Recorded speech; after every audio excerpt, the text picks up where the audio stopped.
오늘 말씀은 사도행전 16장 35절에서 40절까지 말씀입니다.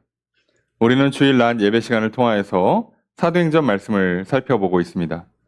지난주 사도행전 16장 26절에서 35절까지 말씀을 통해 하나님을 믿음으로 크게 기뻐하게 된 사람에 관해서 말씀을 들었습니다. 바울과 그 일행이 빌립보에서 복음을 전하게 됐고 귀신 들린 여종을 치유하여서 귀신을 쫓아내게 되었습니다. 이 사건 때문에 바울과 실라는 고발을 당했고 매를 맞게 되었고 감옥에 갇히게 되었습니다. 아프고 불편하여 잠 못 이루는 그 한밤중에 바울과 실라는 하나님께 기도하고 찬양을 올려드렸습니다. 그런데 갑자기 큰 지진이 나서 옥문이 열리고 매였던 사슬이 다 풀어 벗겨지게 되었습니다. 잠결에 깬 간수가 옥문이 열린 것을 보고 죄수들이 다 도망했다라고 생각을 합니다. 그래서 칼을 꺼내서 자결을 하려고 그래요. 그 책임을 감당하느니 자기가 혼자 죽음을 맞이하려고 했습니다. 그런데 바울은 그 장면을 보고 간수를 도리어 말려서 죽지 않게 합니다. 바울과 실라 그리고 감옥에 있던 그 모든 죄수들이 옥문이 열리고 사슬이 벗겨졌는데 아무도 나가지 않았습니다. 아마도 바울과 실라가 나가지 않았기 때문에 나가지 못했을 거예요. 저들이 기도하는 걸 들었고 찬양하는 걸 들었기 때문이죠. 그러자 간수가 바울을 향해서 도리어 두려워 떨면서 엎드려 절하며 묻습니다. 내가 어떻게 해야 구원을 받겠습니까? 이 질문에 바울은 아주 간단한 대답을 합니다. 주 예수를 믿으라. 그리하면 너와 내 집이 구원을 받으리라. 간수는 그 말을 듣고 그 즉시 주 예수를 믿습니다. 그래서 바울과 실라를 자기 집으로 데려가서 복음을 전해 듣고 다 믿기로 결단하고 온 가족이 그 자리에 세례를 받습니다.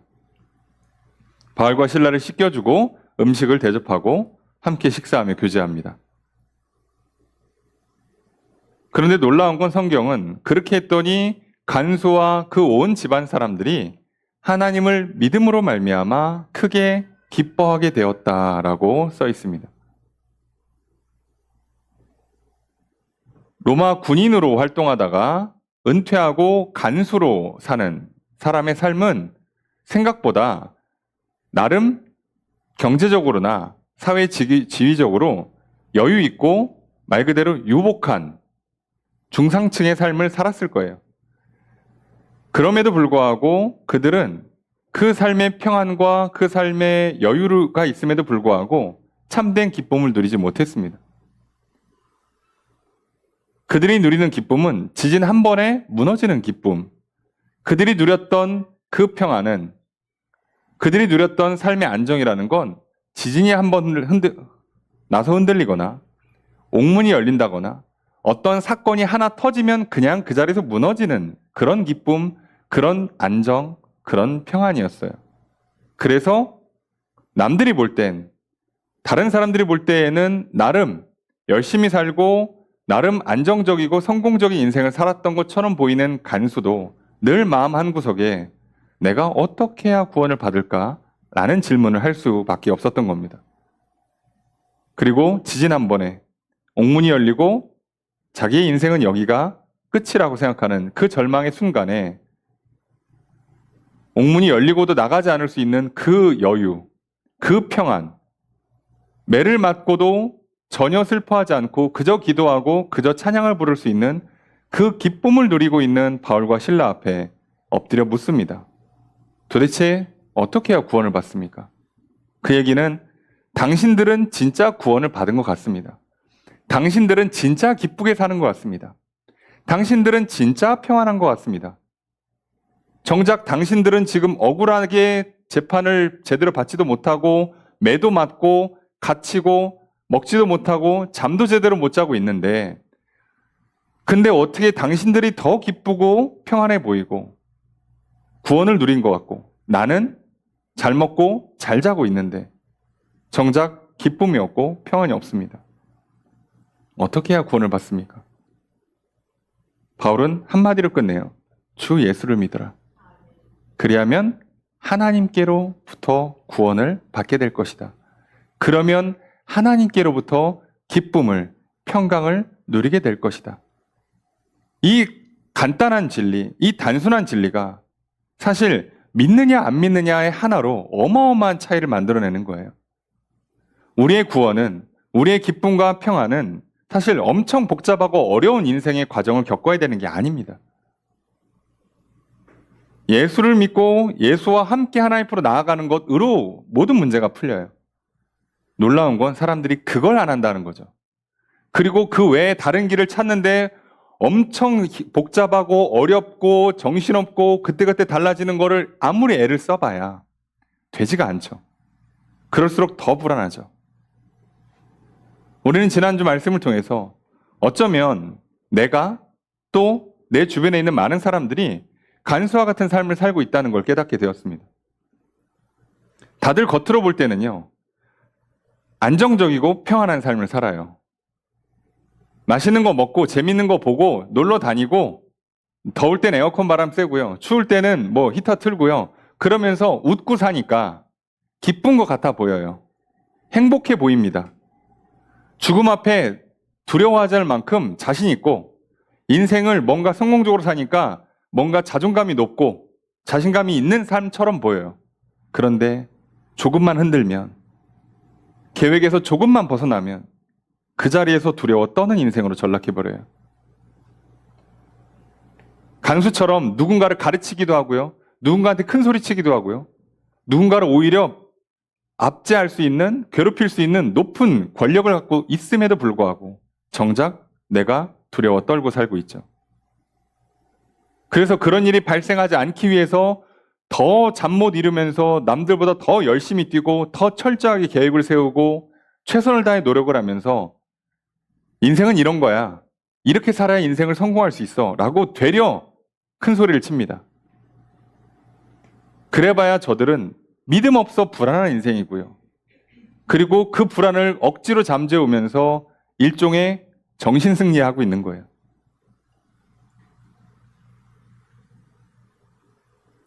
그런데 하나님은 우리 이 땅 가운데 예수 그리스도를 보내주셔서 자기 생각이라는 감옥에 갇혀 살고 있는 인생의 어두컴컴한 곳에서 옴짝달싹 못하게 헤매고 살고 있는 나를 풀어주시기 위해서 이 땅에 오셨습니다. 그리고 예수를 믿는 우리에게 진짜 이 세상이라는 감옥, 나의 생각, 나의 감정이라는 감옥, 현실이라는 감옥을 벗어날 수 있도록 풀어주시고 그 어둡고 힘들고 괴로운 인생길에서 진정한 기쁨과 평강을 허락해 주십니다.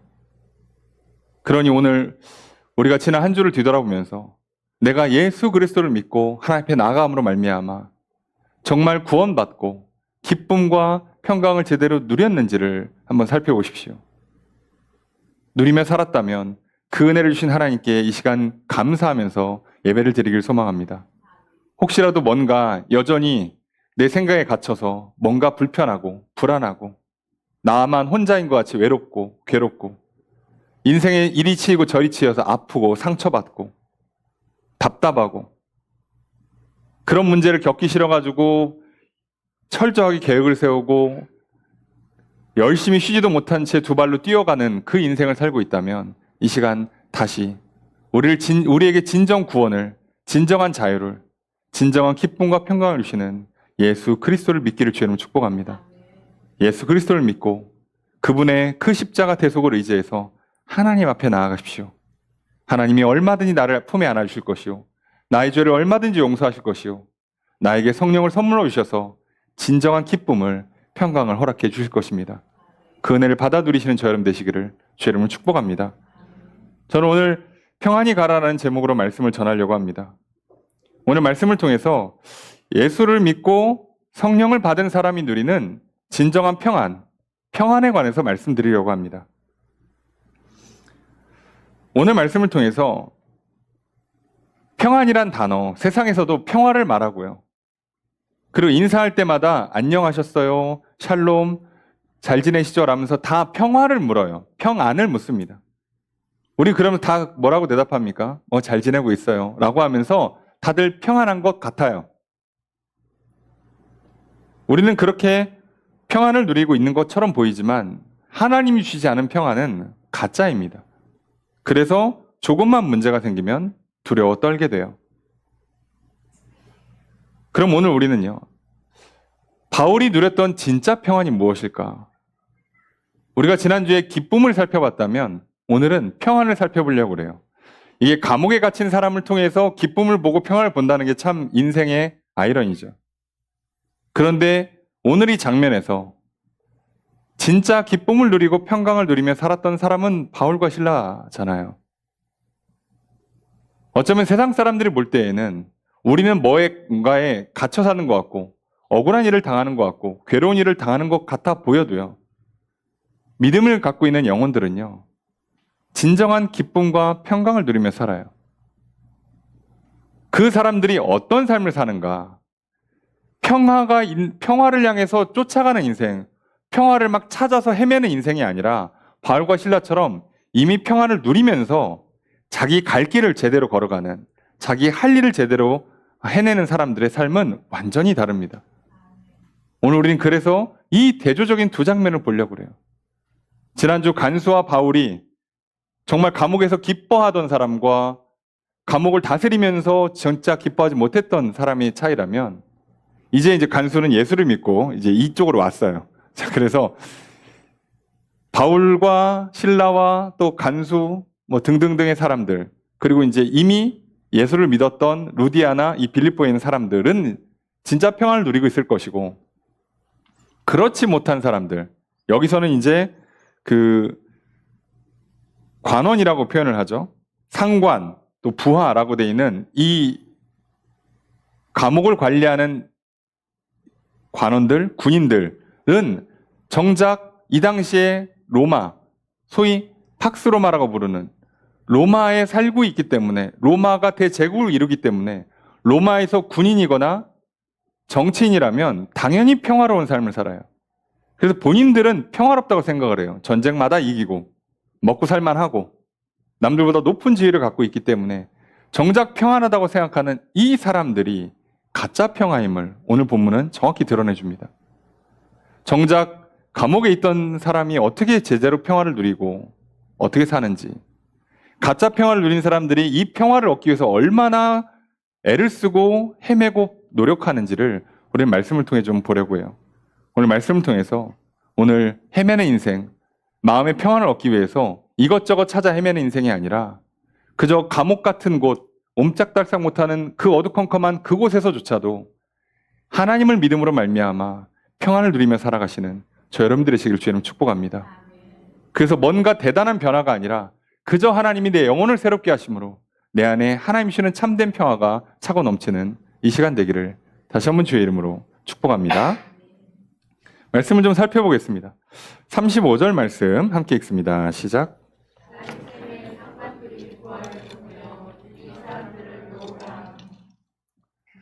날이 세매라고 돼 있어요. 그러니까 이거는 진짜 말 그대로 하룻밤 사이에 정말 말도 안 되는 일이 일어난 거예요. 전날에는 잡혀다가 재판도 제대로 안 하고 그냥 때려가지고 감옥에 가뒀어요.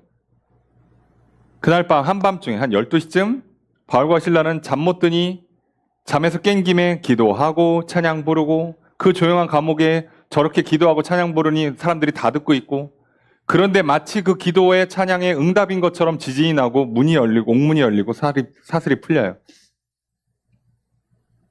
그리고 그걸 계기로 간수와 그 집안 사람들이 다 예수를 믿고 하나님을 믿고 그리고 기쁨을 얻게 됩니다. 그리고 아침이 밝아왔어요. 그랬더니 어떻게 됐냐? 이 상관들은 바울과 실라를 딱 지목해서 이 두 사람을 재판도 제대로 하지 않고 매를 때려서 감옥에 보낸 주범들이죠. 이들이 자기 밑에 부하들을 보내서 이 사람들을 이제 풀어줘라고 합니다. 자, 우린 여기서 이 재판 자체가 인간적으로 보면 뭔가 상당히 잘못됐다는 걸 알 수 있어요. 죄가 있어서 감옥에 가뒀는데 다음날 풀어주는 건 무슨 경우입니까? 아니 무슨 하루짜리 감옥에 가두는 형벌이라는 게 어디 있어요? 그럴 거면 매를 때리고 그냥 풀어줘야지. 감옥에 하룻밤 가두는 건 뭐죠? 그러다 보니까 이것은 처음부터 죄를 논하려는 재판이 아니었던 거예요. 이 상관들은요, 우리가 지지난주에 봤죠. 바울과 실라가 귀신 들린 여종의 귀신을 쫓아냄으로 말미암아 그 여종이 벌어다주는 수익을 얻었던 여러 주인, 일종의 투자자들이 고소고발을 해요. 고소고발을 했으면 이제 법을 따져서 손실이 얼마고 또 이걸 어떻게 풀어야 되는지 뭐 형사건이든 민사건이든 재판을 진행해야 되는데 재판을 제대로 진행하지 않고 이들을 때려서 감옥에 가두는데 그때 이유가 딱 하나였어요. 유대인이었다. 바울과 실라가 유대인이었기 때문에 잡아다 때린 거예요. 그래서 분명히 바울의 전도팀은 바울이 있고 실라가 있고 디모데가 있고 누가가 있는데 디모데와 누가는 뺍니다. 왜요? 여기는 소위 헬라인, 로마가 관할하는 지역에 있는 일종의 로마 시민이에요. 그러니까 로마 시민권을 안 갖고 있는 것처럼 보이는 바울과 실라만 잡아다가 유대인이라는 이유로 핍박을 한 거죠. 그러니까 이들은 죄를 논하고 싶었던 게 아닌 거예요. 그러면 이들은 일종의 인종차별을 한 거고요. 어떤 의미에서는 종교차별을 한 거예요. 그러니까 바울이 이걸 뻔히 알면서 그럼 바울은 자기 손 들고 저는 로마 시민입니다. 그러면 바울도 풀려납니다. 그럼 이제 누구만 맞는 거예요? 신라만 혼자 다 맞아야 돼요. 그럼 바울이 생각이 깊은 사람이라서 어떻게 신라 혼자 맞게 나도 같이 맞아야지. 그러고 맞은 거냐? 아니라니까요. 바울은 돛 닦는 사람이 아니에요. 생각이 깊고 뭐 지혜롭고 그런 수준의 사람이 아닙니다. 바울은 이 모든 일에서 뭐만 생각한다고요? 하나님만 생각합니다. 귀신 들린 여종의 귀신을 쫓아낸 것이 심지어 본인이 쫓아달라고 여종이 온 것도 아니야. 주인들이 데려와서 이 여종을 고쳐주세요 한 것도 아니야. 가족들이 와서 고쳐주세요 한 것도 아니야. 집회를 하는데 오지도 않았어. 아무것도 안 했어요. 그냥 소위 기도처라고 그랬죠. 회당도 없을 만큼 유대인이 조금 있는 빌립보 지역에 기도처에 가서 모임하고 거기서 성경 가르치고 전도하려고 하는 거예요. 그런데 가는 길에 자꾸 귀신 들린 여종이 와서 괴롭혀. 이 괴롭힌다는 표현이 좀 이상하다고 그랬잖아요. 그러니까 무슨 얘기예요? 고쳐달라는 것도 아니야. 근데 와가지고 귀신 들린 여자가 와가지고 계속 뭐라고요? 쟤네 하나님이 보낸 사람들이다 라고 하는데 뭔가 이 장면이 전도에 방해가 된다는 뜻이에요. 우리는 정확하게 이해하기는 어려워요. 도대체 어떤 흐름이었을까? 우리가 2000년 전 그 마게도니아 지역의 빌립보 도시에서 어떤 문화, 어떤 사회적인 분위기를 갖고 있는지를 전혀 모르니까 아무리 글로 연구를 해봐야 제가 틀려요. 그러니까 모르는 영역입니다. 근데 하여간에 이게 바울한테는 힘든 일이었던 거예요. 그러니까 바울 입장에서는 그냥 귀신을 쫓을 수 있잖아. 쫓아내면 끝나는 것 같은데 이것도 간단한 문제가 아니었던 거예요. 당사자가 요청한 것도 아니야. 주인들이 요청하는 것도 아니야. 근데 뜬금없이 갑자기 바울이 가가지고 귀신아 물러가라 해도 이게 이상해져요. 여러분 그렇잖아요. 내가 아무리 의사여도 길 가는 사람 붙잡고 당신 내가 보니까 환자 같은데 이리 와봐. 그러고서는 갑자기 약을 먹이면 이러면 문제가 생겨요. 내가 아무리 의사여도. 똑같죠. 게다가 지금 새로운 종교를 전하고 있는 입장에서 이거 쉽지 않은 일일 겁니다. 그래서 괴롭힘 당하고 있어. 근데 이거 도저히 안 될 것 같아. 그래서 쫓아냅니다. 그랬더니 뭔가 예상하지 못한 심각한 문제가 생겨요. 주인이 하나가 아니었어. 주인이 여럿이야. 피해가 막심해. 고발을 해. 그럼 돈을 좀 물어줘야 되나? 근데 이건 돈 문제도 아니야. 돈 문제도 아닌 게 유대인이라고 고발을 해요. 팀을 다 고발하는 것도 아니고 4명 중에 2명인 바울과 실라만 고발을 해요. 그래서 갑자기 재판을 안 해. 그러더니 옷을 벗기면서 채찍질을 시작을 해요. 그럼 바울 입장에선 이거 뭔가 잘못했다고 항소를 해야 되는데 바울은 여기서 어떻게 합니까? 가만히 맞아요. 바울 똑똑한 사람입니다.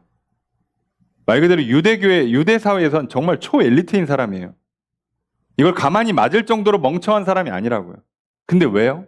하나님께서 지금 뭔가 일을 하신다.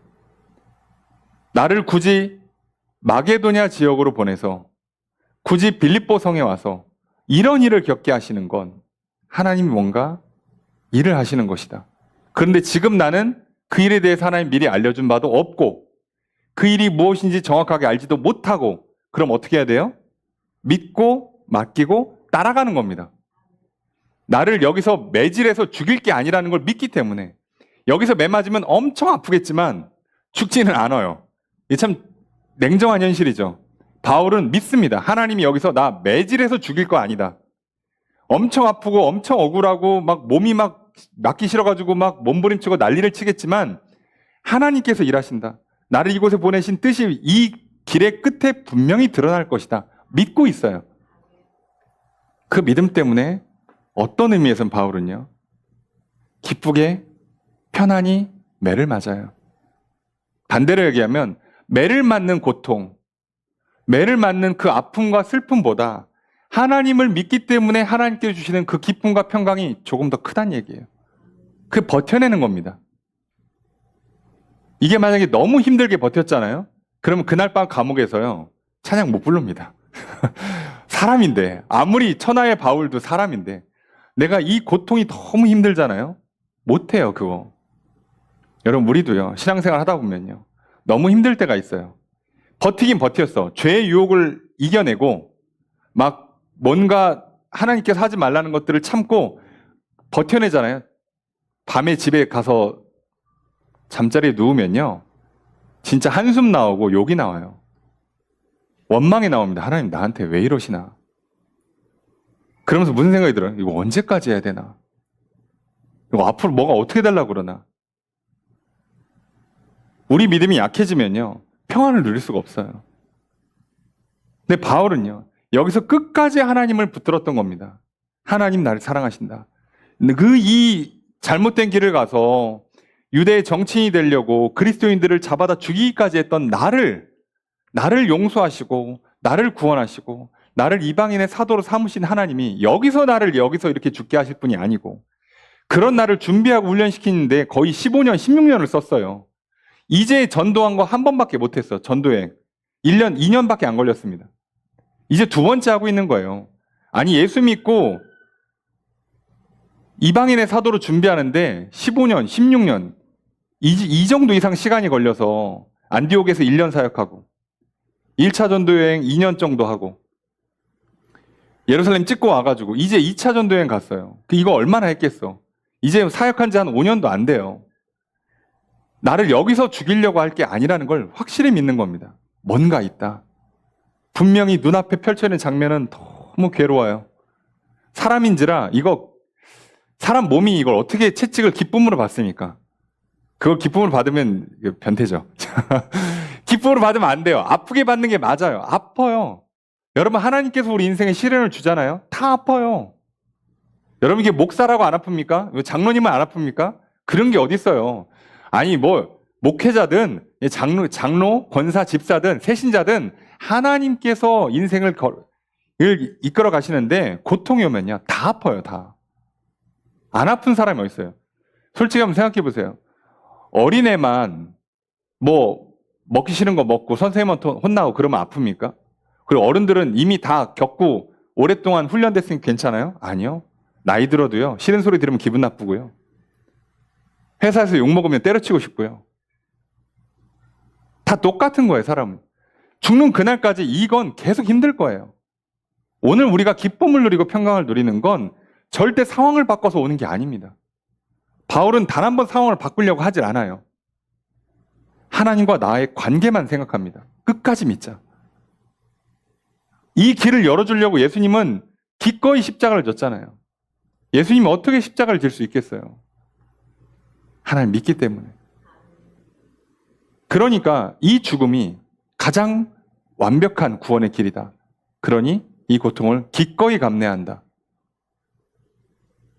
그래서 그 육신은 비명을 지르잖아요. 십자가에서 뭐라고요? 엘리 엘리 라마 사막다니, 왜 나를 버리십니까? 라고 할 정도로. 몸은 그렇게 절규를 한다니까요.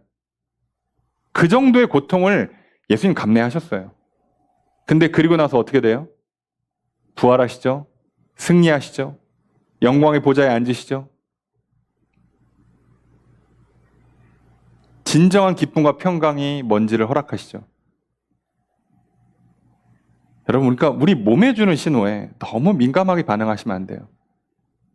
몸이 느끼는 고통을 피하고 몸이 느끼는 기쁨과 평강을 누리는 것이 진정한 기쁨이라고 생각하시면 실수하는 겁니다. 왜요? 우리는 영혼이 있잖아요. 영혼이 몸을 다스리게 만들어야 됩니다. 그런데 그 길은 믿음밖에 없어요. 자, 그래서 바울은 이제 이 말도 안 되는 길을 걸어가는데 뭐만 봅니까? 하나님만 봅니다. 자, 그래서 하나님만 봤기 때문에 매를 맞는 억울한 재판이 진행되는 중간에 억울합니다. 저 로마 시민입니다. 왜 때려요? 하나님 날 버리십니까? 너무하십니다. 한마디 안 하고 그냥 담았습니다. 감옥에 가요. 잠이 깹니다. 잠이 안 오죠. 아파 죽겠는데 묶여 있으니 뭐 잠이 오겠습니까? 근데 그 밤에 뭐 한다고요? 기도하고 찬양을 부릅니다. 근데 그 기도와 찬양의 내용이 이 감옥 문을 열어주옵소서, 저 악한 저 관리들을 벌하여 주옵소서라고 기도하는 게 아니에요. 뭐라고요? 하나님, 이렇게까지 하시면서 이루고자 하시는 당신의 뜻이 있음을 믿습니다. 그 믿음이 약해지지 않도록 내 믿음을 더해 주십시오. 그리고 이제 이렇게까지 하시면서 이루고자 하시는 그 놀라운 일을 기대합니다. 그 구원의 역사, 새 역사를 이루신 하나님을 찬양합니다. 그리고 기도하고 찬양하는 거예요. 그러고 나니까 감옥문이 열리죠. 감옥문 열리길 기도했으면 감옥문이 열리면 응답받았기 때문에 아멘 할렐루야 하고 뛰어나가야 돼요. 근데 감옥문이 열렸는데 안 나가잖아요. 안 나간다고요. 그럼 베드로는요, 자고 있는데 굳이 깨워다가 끌고 나왔어요. 감옥에서. 굳이 끌고 나왔다고 하나님께서 천사를 보내서. 근데 바울은 눈앞에 감옥문이 열리고 사슬이 풀렸는데도 안 나가잖아요. 왜요? 감옥을 나간다고 해서 기쁘고 평안한 게 아니에요. 나가면 행복하고 여기는 지옥이고 저쪽은 천국이다. 그게 아니에요. 오늘 하나님과 함께하면 여기가 천국이에요. 여기서 뭘 보고 싶은 겁니까? 하나님 무슨 일 하시나? 또 그 일 하시는데 나를 하나님의 손과 발로 어떻게 쓰시나? 그걸 보고 싶은 거예요. 그래서 가만히 기다립니다. 그리고 간수에게 복음을 전해요. 간수의 집에 복음을 전합니다. 세례를 베풀어요. 그리고 바울은 알았겠죠. 아, 하나님께서 이 사람과 이 사람의 집안 사람들을 구원하시려고 나를 이곳에 보내셨구나. 그걸 깨닫는 순간요, 바울은 이제 더 이상 여전히 그 매맞은 그 육신의 고통이 아직 안 사라져 있어요. 채찍 맞았는데 그게 뭐 하룻밤 만에 낫습니까? 며칠 가겠죠. 아직 몸이 괴로워요. 아직 제대로 잠도 못 잤어. 잠 못 자는데 밤새 사역한 꼴이잖아요. 새벽에 깨가지고. 지금 잠도 제대로 못 자고 있어요. 이제 겨우 먹기 시작했습니다. 식사를 베풀어 주셔서. 그때 바울이 얼마나 기뻤을까요? 몸이 아픈 거 생각도 안 납니다. 배고팠던 거 기억도 안 나요. 잠 못 자서 졸린 거 신경도 안 씁니다. 그 기쁨, 우리가 말하는 그 기쁨의 최고인 일종의 황홀을 느끼는 거예요. 와, 이거 지금 배고픔도 있고요. 잠도 있고요. 고통도 잊을 정도의 기쁨이 오는 거예요. 그러니 바울이요, 우리식으로 표현하면 이 맛에 사역하는 거예요. 이것 때문에 사역하는 겁니다. 이러니까 오늘 죽어도 한이 없는 거예요. 인생이 뭐 있어 이거지. 그런 기쁨으로 살아요. 자, 그리고 나서 다시 감옥에 와야지 뭐. 와서 또 들어왔어. 이게 참 아이러니하죠. 간수 집에 가서 목욕하고 식사 대접받고 다 했는데 그리고 다시 감옥에 또 와야 돼요.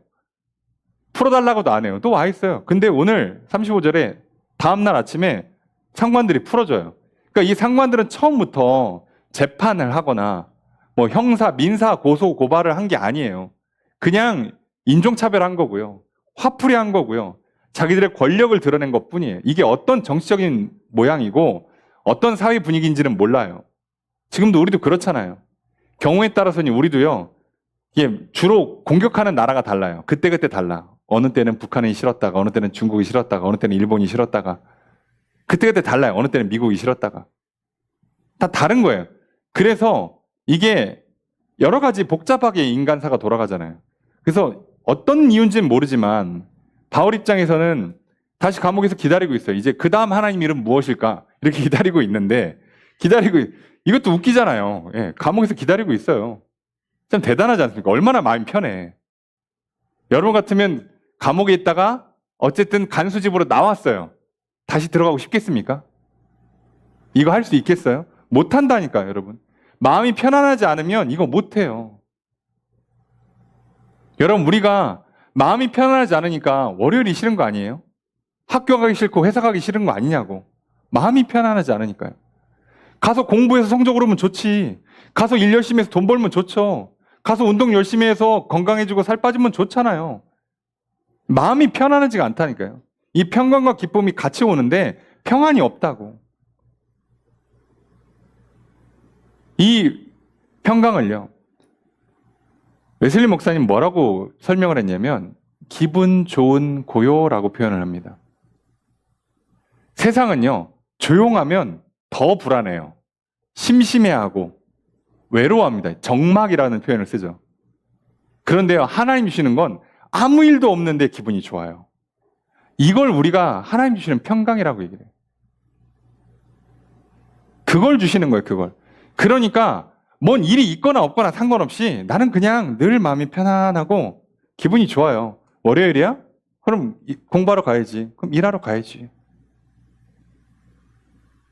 저기 간수 집에서 복음 다 전하고 세례 받았고 나는 목욕했고 밥 좀 챙겨 먹었어. 그럼 다시 감옥 들어가야지.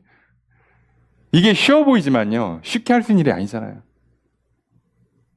여러분 월요일 아침에 눈 떴는데 한 주가 시작됐다. 야, 출근해야지. 이게 잘 안 되잖아요, 생각보다. 기도하잖아요. 주여, 힘을 주시옵소서. 한 주를 버틸 힘이 필요합니다. 오늘 회사 가면 그 인간 또 만나야 되는데 주여, 미치겠습니다. 이거잖아요. 도와주십시오, 막 이러잖아요, 우리는. 근데 바울은요, 기도했다, 소리 질렀다는 얘기 하나도 없이 그냥 들어가요. 감옥에서 아침을 맞이합니다. 상관들이 다음날 풀어줘요. 풀어주는 것도 웃기지만 풀어줬을 때 이제 바울이 어떻게 하는지를 봅시다. 바울이 얼마나 기쁘고 평안했는가도 중요하지만 기쁘고 평안하기 때문에 이제 사람은요, 진짜 지혜를, 진짜 할 말과 할 일을 제대로 할 수 있게 돼요. 여러분, 많은 성경의 어떤 주석이나 설교를 보시면 이 바울이 36절 이하에 간수를 불러다가 어디 로마 사람을 재판도 똑바로 안 하고 이 맘대로 가둬놓고 또 맘대로 풀어줘? 와서 이거 제대로 사과하고 처리하라고 그래. 이렇게 해서 바울이 큰 소리 한번 쳐가지고 어떤 그 명예를 회복했다. 그래서 많은 분들이 이렇게 해석을 해요. 하나님께서 고통당하고 억울한 일 당할 때 보상해 주신다. 라고 하는데 전 동의가 안 돼요. 내 맞았는데 무슨 보상이야, 미안한데. 풀어주는 게 무슨 보상이에요. 난 맞을 거 다 맞았는데, 잠도 못 잤는데, 그게 무슨 보상이냐고, 무슨 명예냐고. 아니에요. 바울이 뭘 했는지를 한번 잘 보시면 이해가 돼요. 자, 왜 그랬을까? 바울이 그럼 로마 시민인데 자기가 로마 시민임을 밝히지 않고 맞았을 때랑 똑같은 이유로 지금은 로마 시민인 걸 밝힌다는 뜻이에요. 일부러 그런다는 얘기예요, 일부러. 자, 그 얘기는 무슨 얘기죠? 자기의 명예를 위해서가 아니라 하나님의 뜻이 뭔지를 지금 알아채고 있다는 얘기예요. 하나님께서 뭘 하라고 하시는지를 알고 있으니까 자기 할 일을, 자기 갈 길을 제대로 가는 거예요. 자, 그걸 우리는 주목해서 봐야 합니다. 36절 읽습니다. 시작.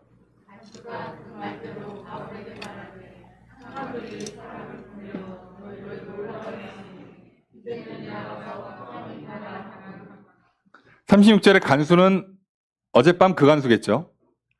자, 상관들과 부하들이 더 위에 있는 재판을 진행하고 감옥을 통제하는 사람들이고, 간수는 어떤 의미에서는 일종의 이제 그냥 말단 직원인데, 간수는 어젯밤 예수 믿고 하나님 믿고 기쁨을 누렸어요. 온 집안 사람을 세례 받았습니다.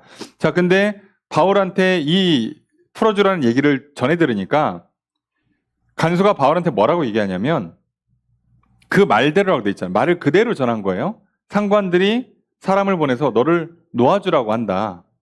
그러니까 가서 평안히 가라.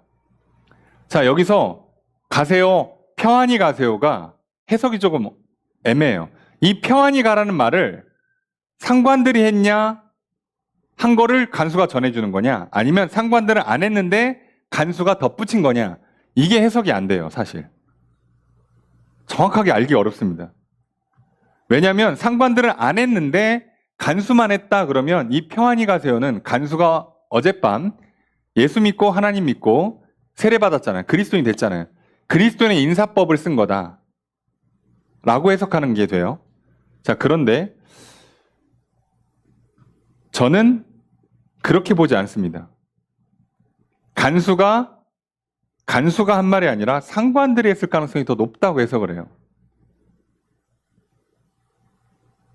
왜냐하면 하룻밤 사이에 그리스도인의 화법을 익힌다는 건 너무 빨라요.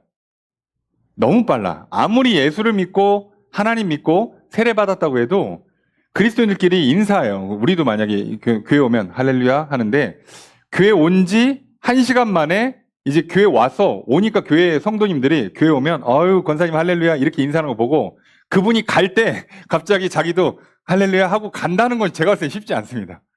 그 정도의 속도는 너무 빠르지 않나 싶어요. 평안히 가라, 소위 말하는 우리가 말하는 평안하세요, 샬롬이라고 인사하는 걸 사실상 거의 하룻밤도 안 되는 거예요. 12시에 난리가 났고 세례받고 뭐 했고 지금 아침인데 그 몇 시간 만에 이걸 익히는 건 너무 빠를 것 같고 제가 봤을 땐 이건 상관들이 그냥 이렇게 전한 거예요. 평안히 가시라고 해 라고 풀어주면서. 평안히 가라는 얘기는 뭐예요? 그 귀신 들린 여종을 내쫓은 건에 대해서 또 붙잡아다가 2번, 3번 재판 걸고 그렇게 안 할 테니까 맘 편히 가라고 그래. 이렇게 한 인사라고 저는 생각을 합니다. 자, 그런데 그럼 바울이 여기서 어떻게 하느냐? 이게 중요하죠. 37절 읽습니다. 시작.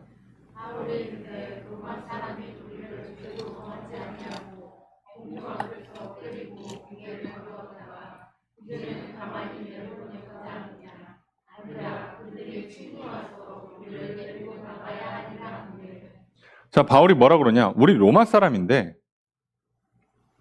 근데 죄를 확정짓지도 않고 재판하지도 않고 공중 사람들 앞에서 매를 때리고 그 다음에 옥에 가둔 다음에 이제는 가만히 조용히 슬그머니 맘 편히 가세요. 자, 이렇게 하는 게 말이 되냐? 안 된다는 거예요.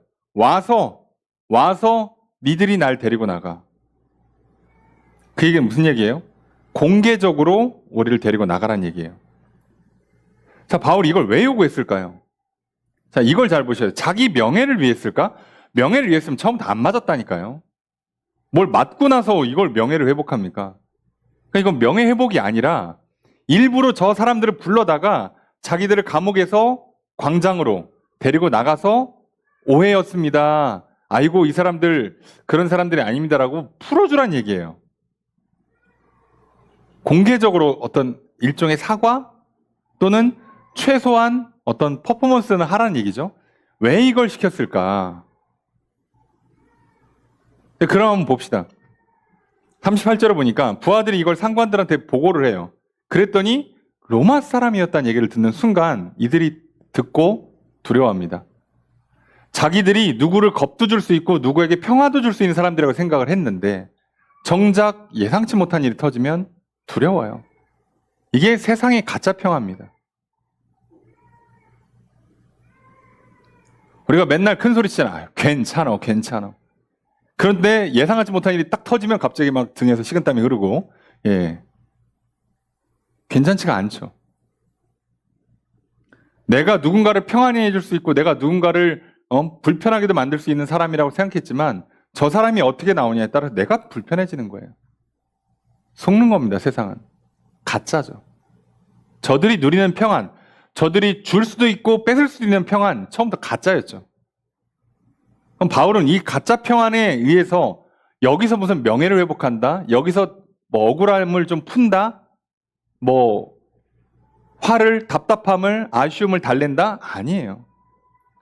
그래서 어떻게 하는지를 보면 되죠. 39절 읽습니다. 시작.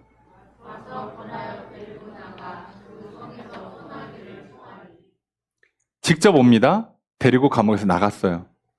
그리고 이제 뭐라고요? 성에서 좀 가주세요. 저희가 잘못했습니다. 죄송합니다. 계속 계시면 저희가 좀 많이 불편한데 혹시 뭐 여기서 지내실 거 아니죠? 그러면 좀 가주시면 좋겠습니다. 이렇게 부탁을 했어요. 청했다고 돼 있잖아요. 부탁을 받아요. 자, 이게 굉장히 중요한 거예요. 저는 오늘 이 본문을 통해서 바울이 이걸 왜 이랬을까를 생각해 보면 바울의 의도가 명확히 드러납니다. 뭐냐? 바울은요, 자기 명예 아니에요. 억울한 마음 조금 달래려고 아니에요. 보상이라도 받으려고 아닙니다. 바울은 처음부터 하나님을 믿었고 하나님만 바라봤어요. 하나님의 뜻이 뭔지를 살피려고 했고 그 안에서 기쁘고 평안을 누리고 있던 사람입니다. 평안한 사람이기 때문에 할 수 있는 일이 있어요. 왜요? 아, 풀려난다. 감옥이 너무 불편하면 감옥 밖이 평안하잖아요. 그럼 이 사람은요, 뛰쳐나가기 바빠요. 근데 감옥 안에서도 평안하잖아요. 그러면 천천히 자기 할 일 다 합니다. 오늘 여러분 내일을 향한 불안이 있잖아요. 그러면요, 그 불안을 해소하기 위해서 오늘 달려가기 바빠요. 그냥 하루하루 맨날 그렇게 삽니다. 저 문제 풀릴 때까지는 매일 불안해요, 매일. 바울도 그랬을 거 아닙니까? 감옥 밖을 나가는 게 소원이었다면 저기가 평안하고 저기가 기쁘면 여기는 계속 불편하고 기분이 좋지가 않아요. 여기 있는 내내 좋지 않아요. 오로지 소망은 뭐예요? 뛰쳐나가는 거예요, 감옥을. 그거밖에 없는 사람이 되는 거예요. 근데 바울은요, 이미 하나님 안에서 기쁘고 평안하잖아요. 하나님 믿으니까. 나를 감옥에 보낸 건 나를 미워하시거나 나를 죽이려고 하시는 게 아니라 분명한 뜻이 있고 일하시려고 하심이 있다고 믿고 그걸 바라보고 있고 기쁨과 평안을 누리고 있으니까 감옥문이 열려도 뭐 하나 보고 있고 간수 전도하고 그리고 다시 감옥에 들어와서 또 무슨 일을 다음이 있나 그랬더니 간수가 나가라 그래. 이거 봐라.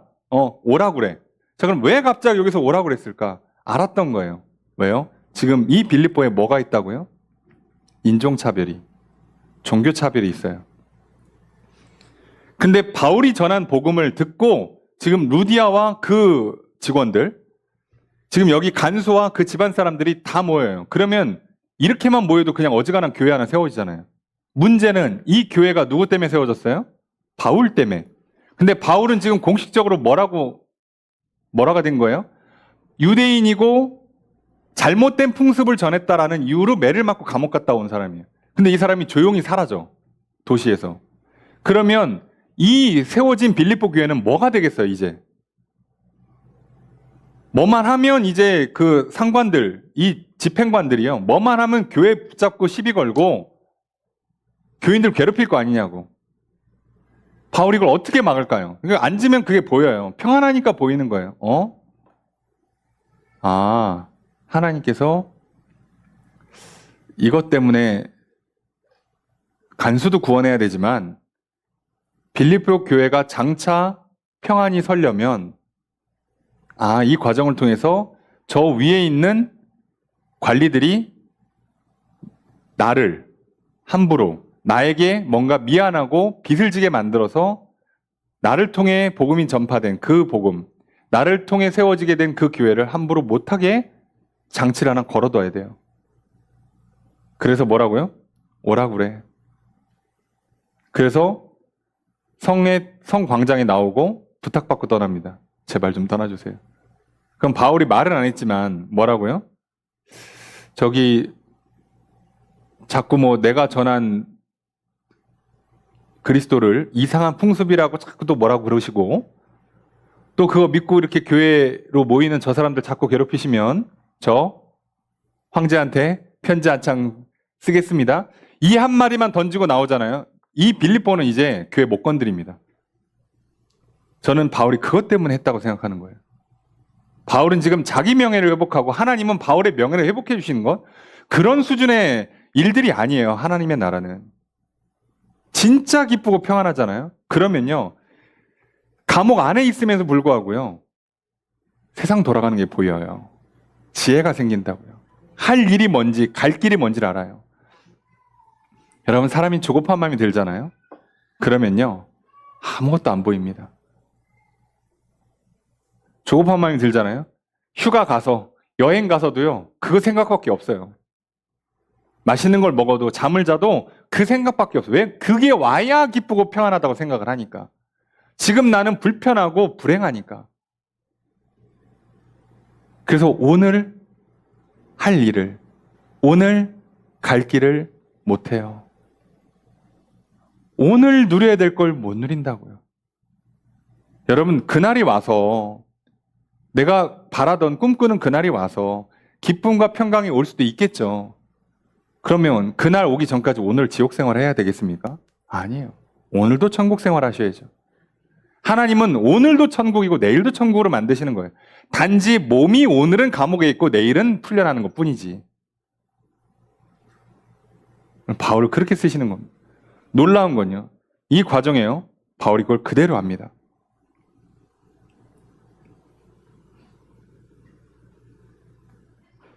자, 그래서 우리는 성경이 말하는 평강의 의미를 조금 잘 생각해 보셔야 돼요. 평강은 환경을 바꿔주는 게 아닙니다. 평강은 어떤 특정한 상태를 요구하는 게 아니에요.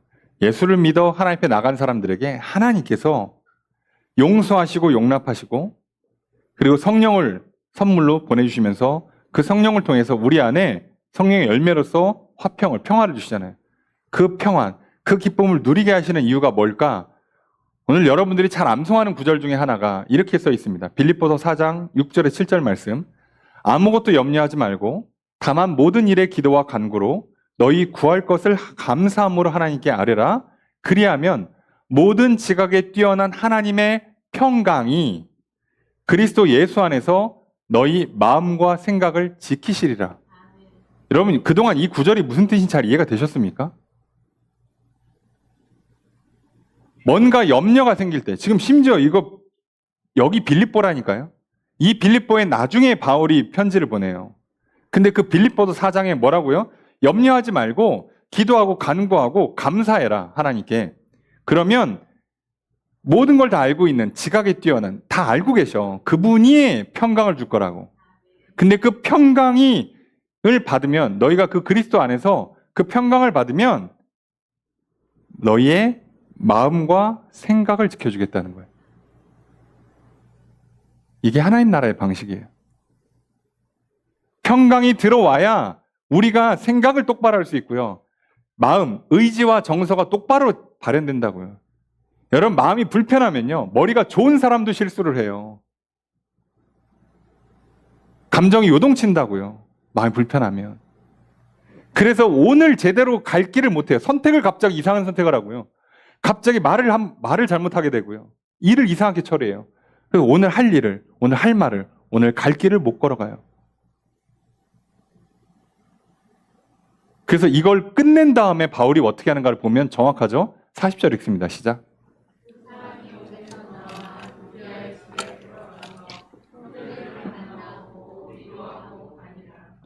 그러니까 이 두 사람이요, 감옥이 정말 지옥 같고 어떻게든 감옥만 나오고 싶었다 그러면요, 나오자마자 내가 다시는 빌립보 오나 봐라.